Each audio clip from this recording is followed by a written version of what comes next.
미가 선지자는 앞선 6장에서 법정에서의 변론 형식을 빌려서 언약의 당사자인 하나님의 의로움과 또 이스라엘의 불의함을 입증한 후에 이스라엘의 죄악에 따른 하나님의 심판을 선포했었습니다. 그에 이어서 오늘 본문에서는 하나님의 심판 선언을 들은 선지자가 이스라엘을 대표해서 자신의 타락성을 보고 스스로 심판받을 수밖에 없는 상황에 처해 있음을 깨닫고 탄식하는 그런 말로 이제 시작을 하고 있습니다. 1절에서 선지자는 이스라엘의 현재 상황을 먼저 이렇게 전하고 있습니다. 지향이로다 나여, 나는 여름 과일을 딴 후와 포도를 거둔 후 같아서 먹을 포도송이가 없으며 내 마음에 사모하는 처음 익은 무화과가 없도다 라고 얘기를 하고 있습니다. 여기서 나는 선지자를 가리키는 것일 수도 있고요. 네, 그렇습니다. 이스라엘의 현재 상황, 그런데 이제 보다는 이스라엘 백성들 자체를 가리키는 것으로 이렇게 그것이 더 타당하게 보이는데, 이스라엘의 현재 상황은 지금 뭐냐면 추수가 끝난 후에 무화과 열매나 또 포도송이를 찾을 수 없는 것처럼 타락한 백성들 가운데 의인을 찾을 수 없는 상태에 있다라는 얘기인데, 2절 상반절이 1절에 이것에 대한 1절에 대한 설명이죠. 2절에 보면 이렇게 되어 있습니다. 2절 상반절에 경건한 자가 세상에서 끊어졌고 정직한 자가 사람들 가운데 없도다. 바로 이 상태를 1절의 말로 비유적으로 표현하고 있는 것이죠. 자, 이렇게 지금 이스라엘에는요, 악인이 넘쳐나고 있습니다. 의인은 없고요, 반대로 악인은 넘쳐나고 있어요. 2절 하반절에서 3절 상반절에서 선지자는 이스라엘 백성 전체가 타락해 있다는 사실을 이렇게 고백하고 있죠. 무리가 다 피를 흘리려고, 1절에서는 의인은 하나도 없어요. 그렇죠? 1절과 2절 상반절까지는 의인은 하나도 지금 없다고 얘기하는데, 2절 하반절에서 무리가 다 피를 흘리고 악인들은 차고 넘친다는 거죠. 매복하며 각기 그물로 형제를 잡으려 하고 두 손으로 악을 부지런히 행하는도다. 타락한 이스라엘 백성들은 마음속으로는 형제를 속일 방법을 열망했고, 머리로는 어떻게 하면 악을 좀 더 행해서 나의 이득을 꾀할까 하는 그것을 늘 부지런히 궁리했고, 두 손으로는 그 일들을 실행했다라는 것이죠. 그리고 3절 하반절과 4절 상반절에서는 이런 기득권자들의 악행에 대해서 고발하고 있습니다. 3절 하반절을 보시면요, 그 지도자와 재판관은 뇌물을 구하며 권세자는 자기 마음의 욕심을 말하며 그들이 서로 결합하니, 4절 그들의 가장 선한 자라도 가시 같고 가장 정직한 자라도 찔레 울타리보다 더하도다. 지도자, 재판관, 권세자, 이 세 부류의 사람들은 어떤 사람들입니까? 이들은 하나님의 율법에 따라 이스라엘의 공의를 바로잡고 시행할 의무를 부여받은 사람들이지요. 이들은 사회의 공의를 시행하고 수호해야 할 최후의 보루입니다. 다른 사람들이 다 타락을 하더라도, 일반 백성들이 타락을 하더라도 그 백성들이 타락하는 것을 더 이상 타락하지 못하도록 그 악을 바로잡고 선을 장려하도록 세움을 받은 사람들이 바로 이 사람들이에요. 그런데 이들이 가장 먼저 타락해서, 이들이 백성들보다 먼저 타락해서 자기들의 이익을 위해 오히려 백성들을 착취했다라는 거죠. 그 결과로 인해서 이스라엘은 하나님의 심판을 당할 수밖에 없었던 것이죠. 그리고 그 심판의 날에 그들은 당혹스럽고 부끄러운 일을 경험하게 될 것이라고 말하고 있습니다. 4절 하반절을 보시면요, 이렇게 그들의 파수꾼의 날, 곧 그들 가운데 형벌의 날이 임하였으니 이제는 그들이 요란하리로다. 이 말이 바로 그런 말이죠. 하나님의 심판의 날, 그때 그들이 요란할 것이다. 그리고 이어서 선지자는 이스라엘의 타락이 어느 정도로 심각했는지에 대해 추가로 5절과 6절에서 고발합니다. 5절, 6절을 보시면 너희는 이웃을 믿지 말며 친구를 의지하지 말며 내 품에 누운 여인에게라도 내 입에 문을 지킬지어다. 아들이 아버지를 멸시하며 딸이 어머니를 대적하며 며느리가 시어머니를 대적하리니 사람의 원수가 곧 자기의 집안 사람이리로다. 이렇게 얘기를 하고 있어요. 인간 사회에서 가장 기본적이고도 친밀한 관계가 바로 혈연 관계이죠. 그런데 그런 관계에 있는 사람들조차도 지금 신뢰할 수가 없는 사회가 됐다는 얘기인 거죠. 이제 더 이상 이스라엘은 그 어떤 신실함도 찾아볼 수 없는 그런 사회가 되었다는 얘기입니다. 이런 세상에서 과연 희망을 발견할 수 있을까? 자, 이게요, 일반 백성에서부터 최후의 공의의 보루인 모든 권세자들까지도 타락한 이런 사회. 가장 친밀한 관계, 내 아내, 내 자식, 내 부모도 신뢰할 수 없는 그런 사회가 지금 이스라엘 사회라는 거죠. 이런 세상에서 희망을 발견할 수 있겠느냐. 그런데 놀랍게도 오늘 본문에서 선지자는 희망을 노래합니다. 7절을 보시면 이렇게 되어 있습니다. 오직 나는 여호와를 우러러보며 나를 구원하시는 하나님을 바라보나니 나의 하나님이 나에게 귀를 기울이시리로다 라고 얘기를 하고 있습니다. 하나님의 그 희망이란 공의가 사라져버린 남북과 같은 세상에서 다시금 일어설 수 있도록 해주는 한 줄기 빛, 그것은 하나님이시라는 것입니다. 악인들이 시도하는 모든 행위들이 성공적으로 이루어지는 것을 볼 때 의를 지키려고 하는 사람들은 커다란 유혹에 직면하여 주요. 악인들이 실패하고 망해야 그것을 따라하려는 자들이 두려워하고 포기할 텐데 악인들이 시도하는 모든 악행들이 다 성공하고 그들이 거대한 부를 누리게 되는 것을 보게 되면 그런 것에 대한 생각이 없던 자들도 저런데도 말이야 성공한단 말이야? 저런데도 안 망하고 오히려 더 승승장구하고 부자가 된단 말이야? 권력을 쥐게 된단 말이야? 이런 생각을 갖고서 그것을 따라하고픈 유혹을 받게 된다는 것이죠. 여러분, 우리가 그런 것들을 잘 보게 돼요.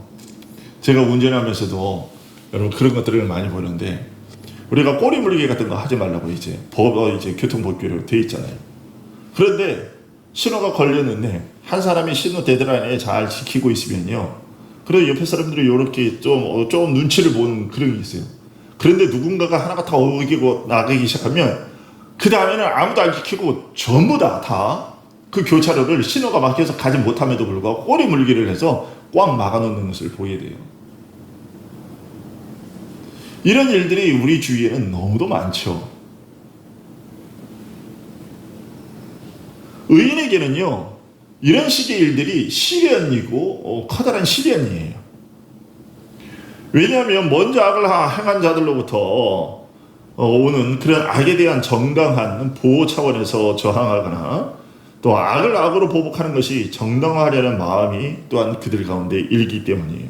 뭐냐면 아니 저렇게 한단 말이야? 진짜 괘씸하네. 그럼 너희들도 한번 당해봐. 그러면서 악을 악으로 보복하면서 그러면서 그 악을 행한 것에 대해서 무엇이라고 정당하느냐면 저 악인들의 악에 대해서는 이렇게 나도 보응을 할 수밖에 없다. 그래서 나의 이 악은 오히려 정당한 것이다 라는 이러한 변명을 이러한 식의 주장을 하도록 이끌기도 한다는 거죠. 사실 저도 그런 욕심을 많이 받아요. 아까 좀 전에 꼬리 물기에 대한 그러한 것을 말씀을 드렸는데 또 깜빡이를 켜지 않고 이제 그거 앞쪽으로 이렇게 해서 갑자기 위험스럽게 만드는 그런 차들 보면 속에서 갑자기 화가 치밀어 오르고 그러면서 그런 것들에 대해서는 동일한 보복으로 갚으려는 그런 생각이 드는 거죠. 그 일이 결코 정당한 것이 아님에도 불구하고 동일한 유혹에 빠지게 되고 그렇게 해놓고서 저 사람이 먼저 잘못했어. 나만 당하고 있을 수는 없잖아. 이런 식의 생각을 갖게 만들죠. 그래서 악인들이 승승장구하는 일들은 의인들에겐 하나의 커다란 시련이다라는 것입니다. 그러면 이런 유혹이 올 때 우리는 어떻게 해야 하겠느냐? 선지자는 오늘 7절의 말씀에서 오직 나는 여호와를 우러러보며 나를 구원하시는 하나님을 바라보려겠다라고 얘기해요. 다시 말해서 유일하고 참되신 하나님께서 내 두 눈앞에 계신 것처럼 행동해야 된다라는 말입니다. 모든 악이 횡행하고 성공을 거두는 이 세상에서 우리가 신앙의 순수함을 유지하는 방법은 그런 악에 대해서는 눈을 감고 하나님께 대해서는 눈을 뜨는 것입니다. 하나님께서 나를 악에서 구원해 주시기를 소망하면서 간절히 그분을 바라보아야 한다는 얘기죠. 우리 주님이신 예수님께서 우리에게 가르쳐 주신 것이 그것이죠. 마태복음 6장 9절에서 13절, 9절과 13절의 말씀이 그것인데, 그리고 마태복음 6장 9절에서 13절은 주님이 우리에게 가르쳐 주신 기도의 말씀인데, 거기 9절과 13절을 보면 이렇게 하죠. 그러므로 너희는 이렇게 기도하라. 하늘에 계신 우리 아버지여. 13절, 우리를 시험에 들게 하지 마시옵고 다만 악에서 구하시옵소서 라는 것입니다. 주님께서 가르쳐 주신 이 기도는요, 온갖 악이 넘쳐나는 세상에서 그 유혹을 견디며 인내하며 의를 따라 살 수 있는 유일한 길이 여호와 하나님의 도우심밖에 없다라는 것을 우리에게 알려줍니다. 하나님이 아니고서는 그 유혹을 견딜 수 있는, 악에 대한 유혹을 견디고 그것과 저항해서 싸울 수 있는 능력이 우리들에게 없다. 다른 길이 없다. 그러니까 이런 악이 횡행하고 승승장구하는 모습을 볼 때 그 사람들을 바라볼 것이 아니라 우리가 하나님을 바라봐야 된다는 것이죠. 선지자는 8절에서 이런 사실에 대한 우리의 희망은, 그러니까 하나님을 바라보는 이 악이 하나님께서 이 모든 것에 대해서 결코 반드시 심판하실 것이다. 이것이 언젠가 바로 잡히는 그런 날이 있을 것이다 라는 이런 희망이 결코 헛되지 않다는 것을 말해주고 있어요. 8절을 보시면요, 나의 대적이여 나로 말미암아 기뻐하지 말지어다. 나는 엎드러질지라도 일어날 것이요 어두운 데에 앉을지라도 여호와께서 나의 빛이 되실 것이미로다. 이렇게 얘기했어요. 우리의 대적들은 의를 부르짖는 교회를 향해서 비난하고 조롱합니다. 자신들의 악은 성공하는데 의를 부르짖는 교회는 그 존재마저 위태로운 지경에 놓이게 되는 그 모습을 비웃고 조롱하는 것이죠. 그럼에도 불구하고 교회는 결코 의를 버릴 수 없습니다. 왜냐하면 잠언 24장 16절에 있는 것처럼 의인은 7번 넘어질지라도 다시 일어나려니와 악인은 재앙으로 말미암아 엎드러지느니라. 이것이 하나님의 명백한 선언이요 약속이에요.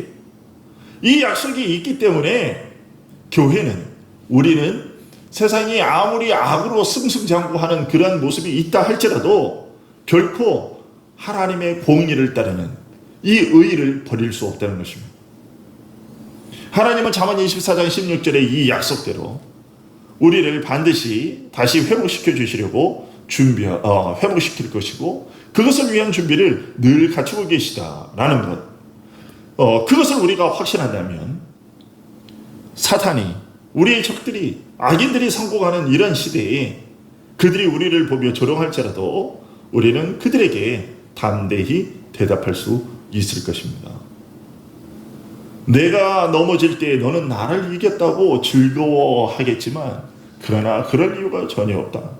왜냐하면 내가 넘어지는 것은 지금 잠시 하나님께서 그의 영광을 드러내시기 위해 잠시 나에게 허락하신 하나님의 뜻일 뿐이기 때문이다. 네가 지혜로워서 네가 무슨 능력이 대단해서 내가 지금 이런 꼴을 당하고 있는 것은 아니다. 내가 금방 다시 일어나기 위한 하나님의 그런 계획 가운데 있다. 비록 나는 지금 어둠 속에 누워 있지만 주님께서 반드시 나의 빛이 되실 것이기 때문이다. 이것이 우리가 할 수 있는 대답이라는 거죠. 요한일서 5장 4절에서 사도 요한이 이런 얘기를 했습니다. 무릇 하나님께로부터 난 자마다 세상을 이기느니라. 세상을 이기는 승리는 이것이니 우리의 믿음이니라. 반드시 이기게 되어 있다는 것. 하나님께로부터 난 자는 반드시 세상을 이기게끔 되어 있다는 것이고, 그게 믿음이 반드시 맺게 되는 열매라는 거죠. 이처럼 슬픔과 괴로움이 우리의 마음을 사로잡을 때, 우리가 어려울 때 하나님께서 도움이 되실 것이라는 확신을 품으면 우리는 결코 실패하지 않을 겁니다. 사람들이 우리를 향해서 자신들의 독을 뿜어낼 때 우리는 이 약속에 대한 확신으로 무장함으로써 우리의 마음이 결코 굴복되지 않도록, 악에게 굴복되지 않도록 해야 할 겁니다. 왜냐하면 우리가 어두운 데 앉을지라도, 오늘 본문에서 얘기하는 것처럼 8절 하반절에서 얘기하는 것처럼 우리가 어두운 데에 앉을지라도 여호와께서 나의 빛이 되실 것입니다.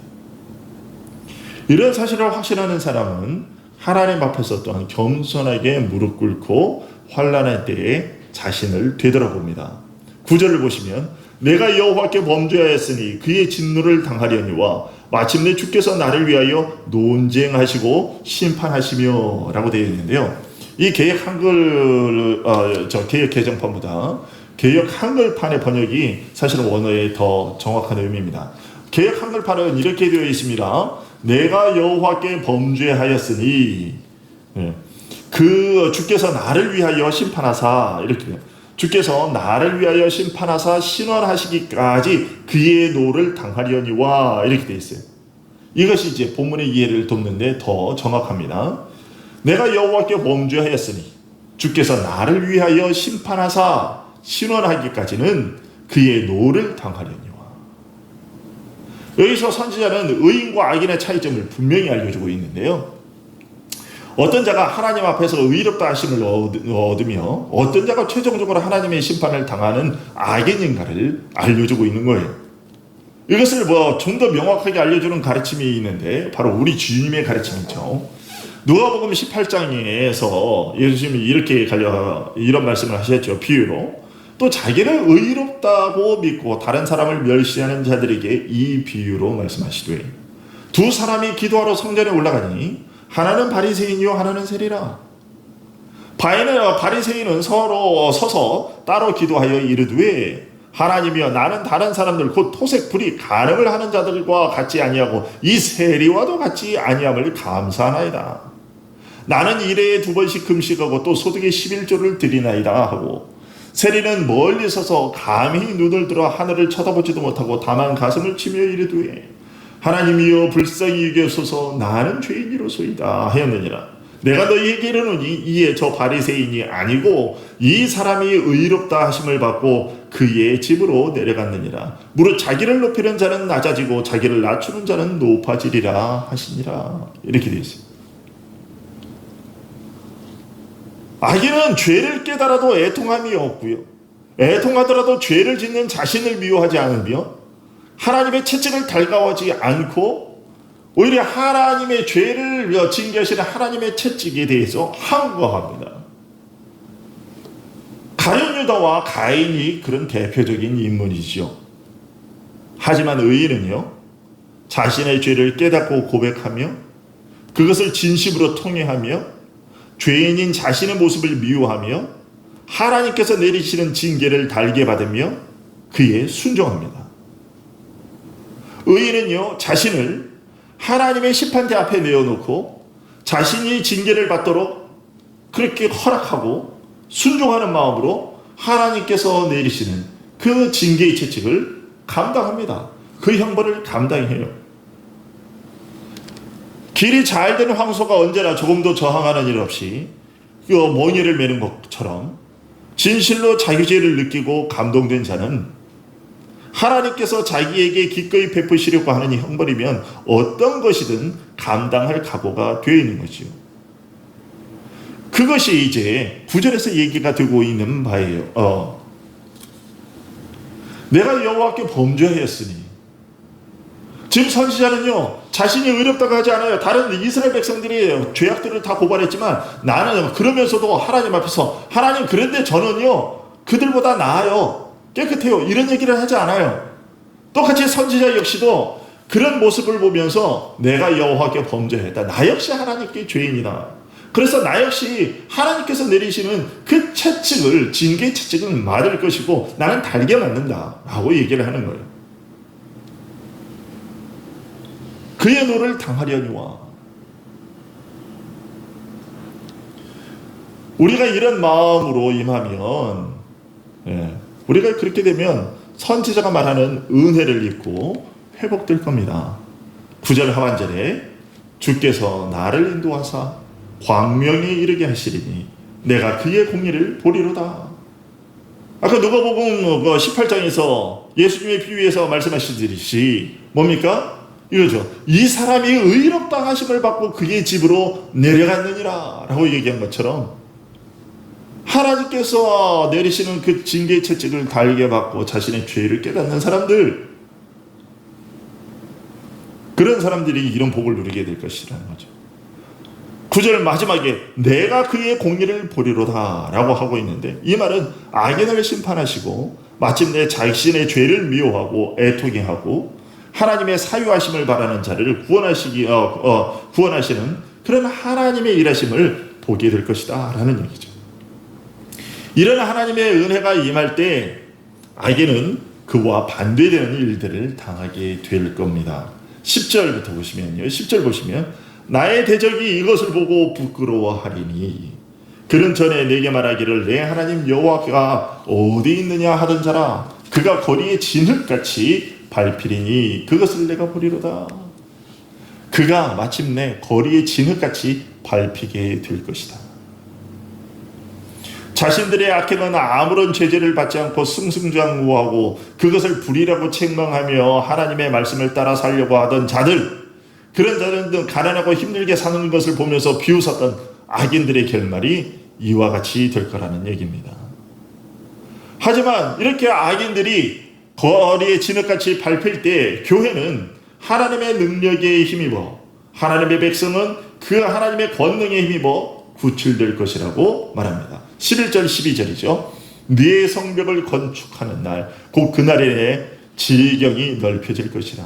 그날에는 아수르에서 애굽 성을 엎드레까지, 애굽에서 강까지, 이 바다에서 저 바다까지, 이 산에서 저 산까지의 사람들이 내게로 돌아올 것이나.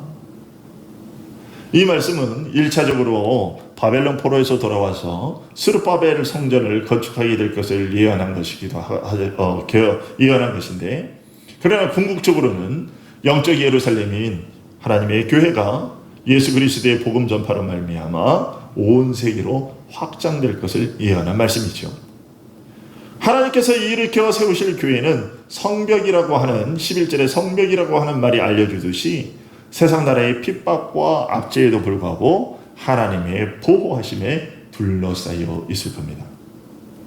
하지만 10절에서 예언된 것처럼 세상 나라는 망하게 될 겁니다. 13절을 보십시오. 13절, 그 땅은 그 주민의 행위의 열매로 말미암아 황폐하리로다. 세상 나라는 멸망하게 될 거예요. 자, 이런 사실을 선포한 후에 선지자는 이제 기도합니다. 14절인데요. 원하건대 주는 주의 지팡이로 주의 백성 곧 갈멜 속 삼림에 홀로 거주하는 주의 기업의 양떼를 먹이시되 그들을 옛날같이 바산과 길르앗에서 먹이시옵소서. 맹수들의 숲에 갇힌 양이 혼자서의 힘으로는 그 죽음의 구덩이에서 살아나올 수 없듯이 하나님의 교회도, 그의 백성인 우리도 결코 이 세상의 위협에서, 이 죄악의 물결 가운데에서, 파도 속에서 우리들의 힘으로는 살아남을 수가 없어요.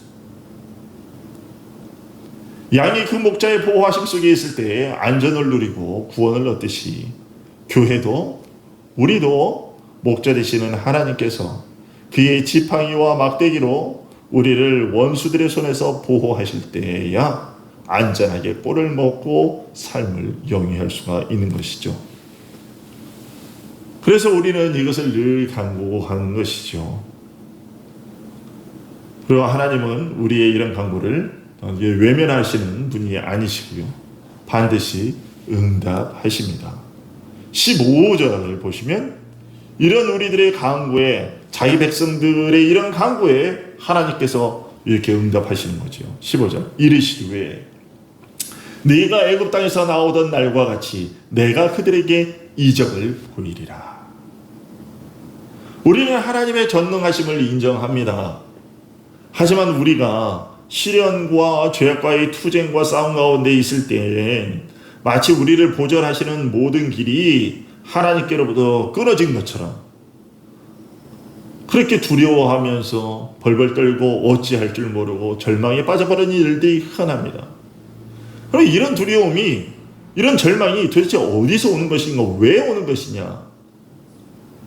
그것은 우리가 하나님의 전능하심을 인정한다고 말은 하는데 그것을 정말로 진실로 신뢰하고 있지 못하기 때문이 아니냐라는 것입니다. 하나님의 권능이 온 세상의 능력보다 더 위대하다고 말로만 고백하고 있기 때문이라는 거죠.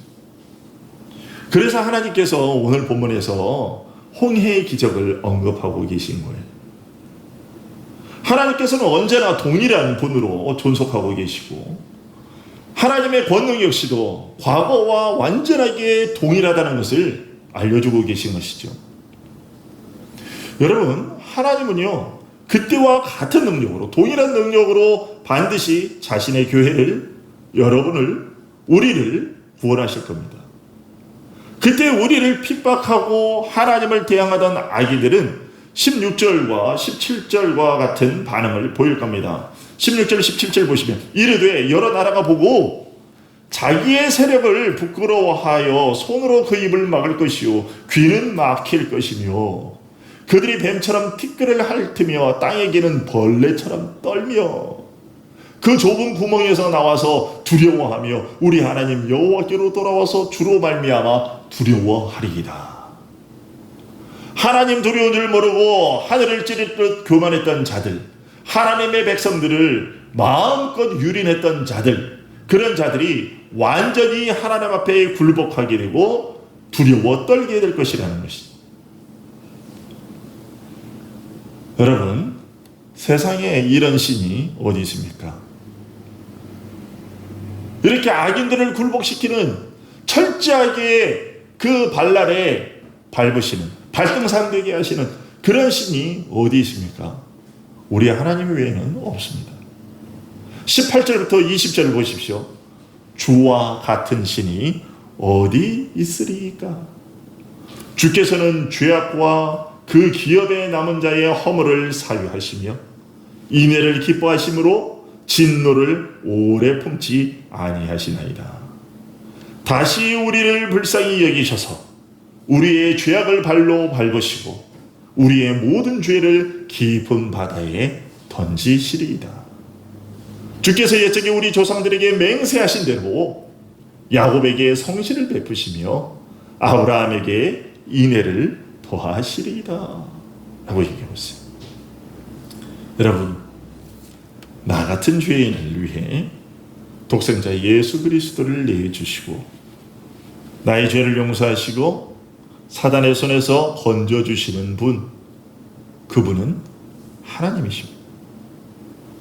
내가 그분을 위해 한 것이 아무것도, 그분이 받으실 만한 일을 한 것이 하나도 없는데도 불구하고 나의 죄를 용서하시고 나를 향한 그 분노, 진노를 나의 죄대로 그렇게 뿜어내지 않으시는 그런 분이 우리 하나님이십니다. 이런 하나님을 향한 우리의 자세가 어떠해야 할지 굳이 말하지 않아도 될 겁니다. 그러나 우리가 이런 하나님의 은혜에 대해서 생각을 해볼 때 마지막으로 주의를 해야 될 것입니다. 하나님은 이런 분이신데 하나님은 18절에서 얘기한 것처럼 허물을 사하시고요. 남은 자의 허물을 사하시고 이들을 기뻐하시고 진노를 오래 품지 아니하시고 나를 불쌍히 여기시는 분이시고 나의 죄악을 발로 밟으시고 나의 죄를 저 바다 깊은 곳에 완전히 수장시켜 버리시는 그러한 분이시네. 자신이 우리의 약속하신 바를 성실히 이행하시는 그런 하나님이신 이런 사실을 우리가 오늘 말씀을 통해서 다시 한번 확인하게 되는데, 근데 이런 하나님을 생각하면 너무도 기쁘고 감사하고 막 이런 생각이 들잖아요. 그런데 이런 말씀들을 들을 때 우리가 조심해야 될 것이 하나가 있어요. 그것은 구원파가 가르치는 것과 같은 그러한 행동을 일삼아서는 안 된다는 것이죠.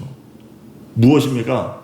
하나님의 이런 오래 참으심의 은혜, 죄 용서함의 은혜를 죄를 짓는 일에 대한 자유로 악용하는 자들이 될 수 있다는 것입니다. 하나님께서 나를 이렇게 인자하시고 오래 참으시고 긍휼히 여기시는 분이신데, 그리고 너 예수 그리스도께서 나의 이 모든 죄를 다 용서하시고 십자가에 달려 죽으셨다. 그런데 하나님이 이렇게 죄를 용서해 주시니까 이걸 너무나 무시하는 거죠. 이제는 계속해서 그 죄들을 반복해서 짓고 또 짓는 거죠. 하나님의 은혜를 죄를 짓는 일에 대한 자유로 사용하는 일, 그러한 일들을 우리가 경계해야 되겠죠. 두려운 마음과 겸손한 심정과 조심하는 자세로 하나님의 자비를 받아서 하나님의 말씀을 따라 걷는 우리들이 되어야 하겠습니다. 또한 비록 죄를 지었다 할지라도 하나님의 자비하심으로 달려가는 일을 주저하지 않는 자들이 되어야 할 겁니다. 오늘 말씀에서 하나님께서 우리에게 알려주시는 것이 그거잖아요. 너희가 죄를 그렇게 지었더라도 내가 너희들의 죄를 사할 것이다 라는 거잖아요. 그러니 두려워하지 말고 나에게로 돌아와라. 이것이 하나님의 말씀인 거거든요. 죄를 짓더라도 그것에 두려워서 도망가지 말고 나에게 돌아와라. 그러니 그런데 우리가 죄 지은 것 때문에 가룟 유다처럼 죄를 지었어, 잘못했어, 마음에 그 슬픔이 있어요. 내가 어떻게 하나님을 배반하고 이럴 수가 있나,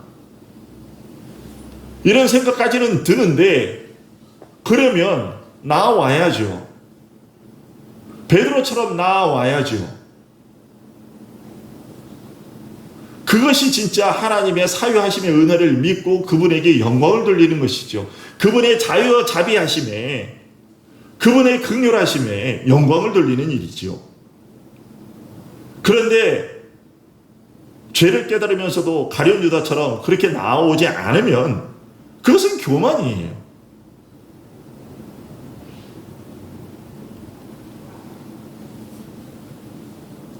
이것을 우리가 잊지 말아야 됩니다. 우리가 주의해야 될 일들입니다. 또 모든 죄로부터 해방돼서 하나님의 거룩한 나라 백성으로서의 의의 열매, 믿음의 열매가 되어가는 자들이 되도록 노력을 해야 될 것입니다. 이제는 새로운 나라의 백성이 되었으니까, 새 사람이 되었으니까 그 새 사람 된 그런 하나님의 백성이라는 그 이름에 걸맞는 그러한 열매들을 맺어가도록 노력해야 되겠죠.